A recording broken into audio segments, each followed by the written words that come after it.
ఏలూరు నగరంలోని అమీనపేటలో ఉన్న శ్రీ దుర్గా భవానీ ఆలయంలో బోనాల జాతర అమీనపేట పురవీధుల్లో ఆలయం నుంచి బయలుదేరి అంగరంగ వైభవంగా నిర్వహించారు. పలువురు మహిళలు బోనాలు తలపై పెట్టుకుని భక్తి శ్రద్ధలతో ఊరేగింపులో పాల్గొన్నారు.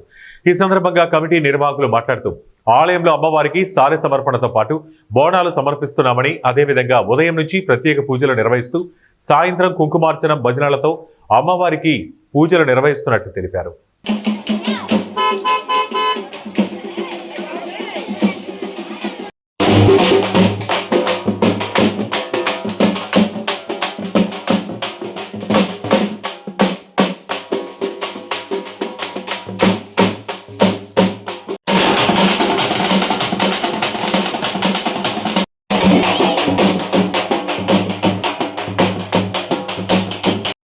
మీడియా విప్రమాణం జయ దుర్గా భవాని అమ్మేనపేట ఏడుకొండ ఉన్నటువంటి శ్రీ దుర్గా భవాని ఆలయం నందు ప్రథమ వార్షికంగా మా వాడకొట్లో భక్తులు అందరూ కూడా మహిళలు అందరూ కూడా గత 2 రోజుల క్రితం కొబ్బరి చేసి అమ్మవారికి అన్ని చోట్ల కూడా మరి సారి పెట్టడం, మనం కూడా ఆ రోజు కార్యక్రమం జరపాలి, మన గుళ్ళో కూడా ప్రప్రదంగా ఇది చేస్తే బాగుంటుందని చెప్పి వాళ్ళ సంకల్పాన్ని తెలిపారు.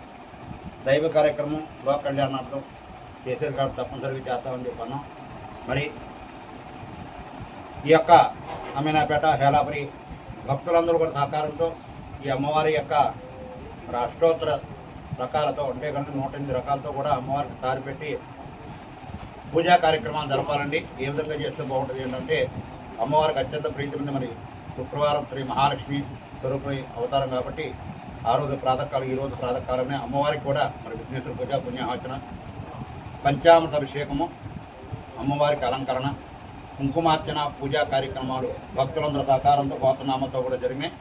అదేవిధంగా కూడా ఇప్పుడు అమ్మవారి యొక్క ఊరేగింపు పురవీధుల్లో కూడా మరి సారితో కూడా అమ్మవారిని ఊరేగించి అమ్మవారిని తర్వాత ఆలయం దగ్గర తీసుకొచ్చి 11 మంది ముత్తైదులు అంటే కూడా ఈ యొక్క 101 దేవతలకి 101 ముత్తైదులను కూడా మనం సమకూర్చాలంటే మరి చాలా కష్టమైన పని.